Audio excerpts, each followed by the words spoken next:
Flower के चारों part के बारे में जानने के बाद अब हम जानेंगे कि परागण की क्रिया कैसे संपन्न होती है।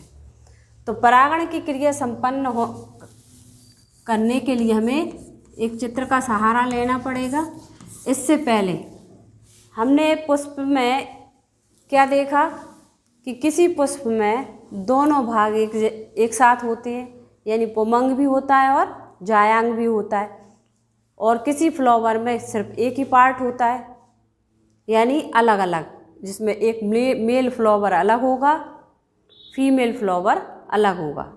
जिसमें मेल सेक्स ऑर्गन होगा वो मेल फ्लावर कहलाएगा और फीमेल सेक्स ऑर्गन होगा वो फीमेल फ्लावर कहलाएगा। ठीक है। तो अभी हमने जैसे मान लीजिए गुड़हल में हमने दोनों पार्ट देखे, एक ही फ्लावर में नर भाग भी है और मादा भाग भी है, जिसको हम कहेंगे जिसमें दोनों भाग एक साथ होते हैं वो फ्लावर कहलाएंगे बाइसेक्सुअल या द्विलिंगी फ्लावर। ठीक है, द्विलिंगी पुष्प। और एक हमने किस में देखा, गेंदा, जो गेंदा फ्लावर होता है ना गेंदे का, उसमें एक भाग होता है फीमेल या मेल पार्ट देखा हमने, पुंकेसर देखे उसमें, तो मेल फ्लावर हो गया। तो अब इन दो तरह के हमने जो पुष्प देखे, तो क्या दोनों में परागण की क्रिया एक जैसी होती है? नहीं होती। तो सबसे पहले हमें अभी ये समझना जरूरी है कि परागण होता क्या है। परागकण का वर्तिकाग्र तक पहुंचना परागण कहलाता है। अब ये चूंकि जिस फ्लावर में दोनों भाग एक साथ हैं, यानी एक ही फूल में मेल और फीमेल दोनों भाग हैं, या बाइसेक्सुअल फ्लावर है, तो उसमें स्वपरागण होगा, और जिसमें एक पार्ट होता है उसमें परपरागण होता है। कहने का मतलब ये है कि परागण कितने प्रकार का हो गया?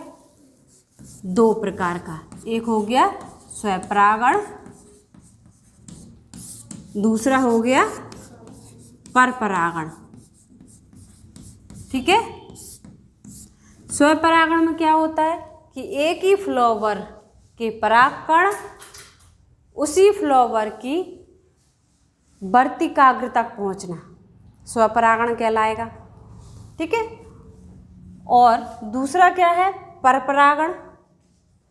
एक फ्लावर के परागकण दूसरे फ्लावर की वर्तिकाग्र तक पहुंचने की क्रिया परपरागण कहलाएगी। समझ में आया? कहने का मतलब ये है कि स्वपरागण में कोई माध्यम की आवश्यकता नहीं होती और परपरागण में माध्यम की आवश्यकता होती है। माध्यम मीन्स जैसे हवा चलेगी तभी परागकण उड़ के जाएंगे दूसरे फ्लावर पर। और दूसरा क्या है? जल के द्वारा, अगर जलीय प्लांट है तो जल में बहकर जाएंगे परागकण, या फिर कीट बैठे, कोई कीट आकर्षित करके उस पर बैठे परागकण पर, फिर वो परागकण दूसरे फ्लावर की वर्तिकाग्र तक पहुँचे। या कोई जानवर अगर वो पत्तियाँ खाते या फ्लावर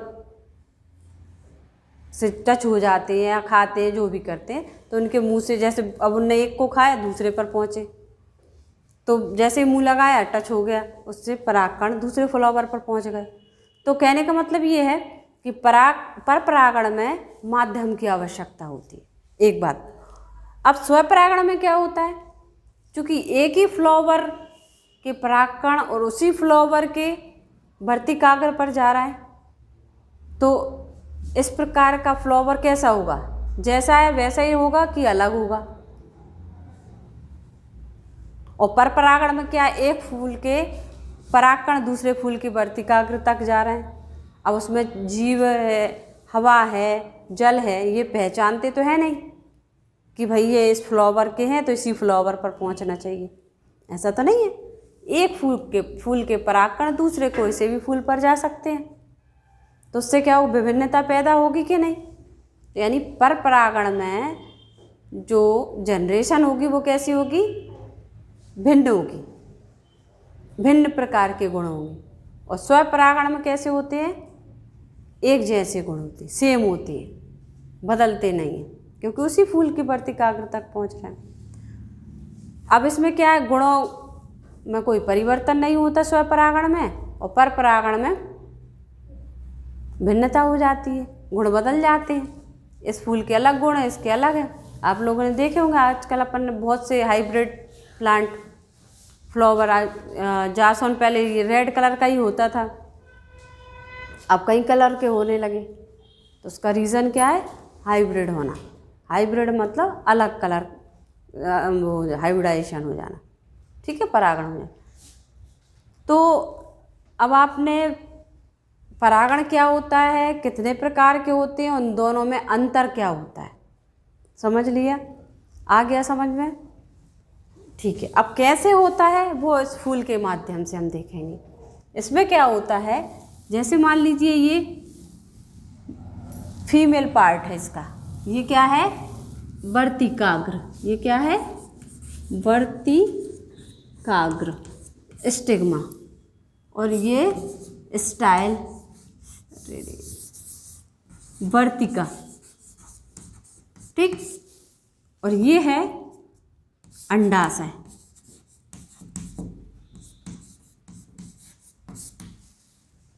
अब किसी फ्लावर, या तो इसी फ्लावर का गायनोशियम ले लें, पुंकेसर ले लें, और इसके परागकण ले लें। तो इसी फ्लावर के परागकण इसकी वर्तिकाग्र तक पहुंच गए, चिपक गए। ऐसे थोड़ी एक ही परागकण थोड़ी जाता, कई परागकण जाते, इस पर पहुंच गए। अब ये परागकण स्टाइल से होकर ये ओवरी के अंदर जो एग सेल होती है, ये मदर कोशिका कहलाती है। इसको क्या कहते हैं? अंड कोशिका, ठीक है। ये ही इसी कोशिका से इस परागकण को फ्यूज होना है, ठीक है। यहाँ आके परागकण जुड़ जाता है इस अंड कोशिका या मादा युग्मक कहेंगे इसको, क्या कहेंगे? मादा युग्मक, ठीक है। इस अंडाणु से, इस मादा युग्मक से परागकण जुड़ जाते हैं और जुड़ करके एक कोशिका बना लेते हैं, जिसको हम कहेंगे युग्मनज, जाइगोट, ठीक है। क्या कहलाएगा ये? जाइगोट, ठीक। अब ये जाइगोट जैसे बन जाता है, मेल और फीमेल कोशिका जब जुड़ जाती हैं तो होता है फर्टिलाइजेशन। फर्टिलाइजेशन हो गया, निषेचन हो गया। निषेचन होने के बाद जाइगोट बना। जाइगोट बनने के बाद इसमें फिर विभाजन होगा। विभाजन होने के बाद इसके चारों ओर एक कठोर आवरण बन जाएगा। इस कठोर आवरण के बनने के बाद ये पूरा ये भाग कहलाएगा बीजांड। क्या कहलाएगा? बीजांड। और जब बीजांड के चारों ओर कवच बन जाता है तो निर्मित हो जाता है क्या? बीज, ठीक है। ये बीज बन गया। क्यों? क्योंकि इसी के अंदर, अब एक मिनट, अब ये क्यों का जवाब मैं बाद में दूंगी। बीज बन गया, ठीक है।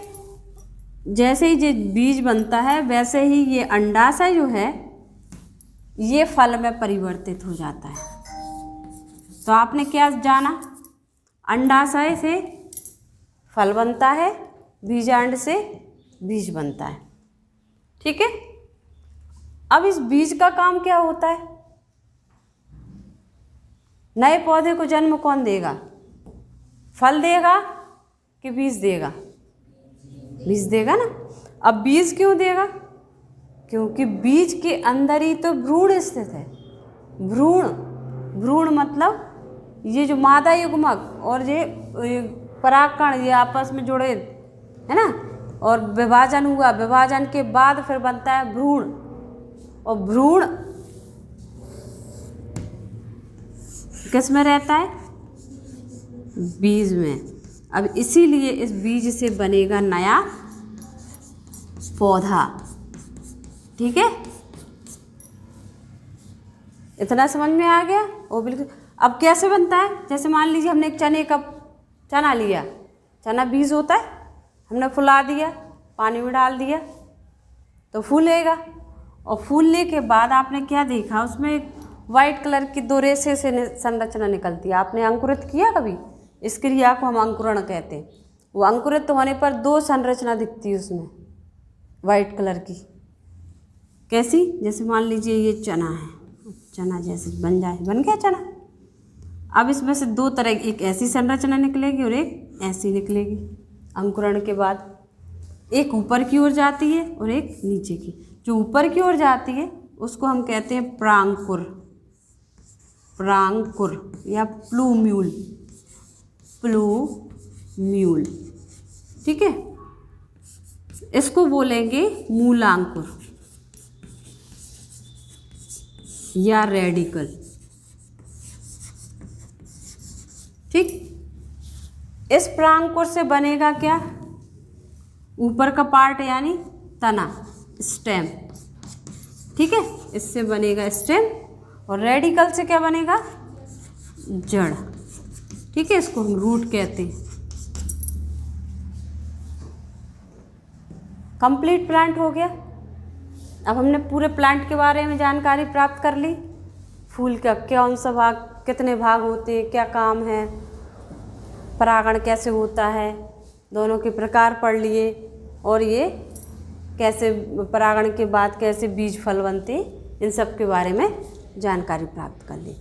तो ये प्लांट का जो जनन क्रिया प्लांट की है, पौधे की जो जनन क्रिया है, वो हमने पूरी तरह ये समझ ली है।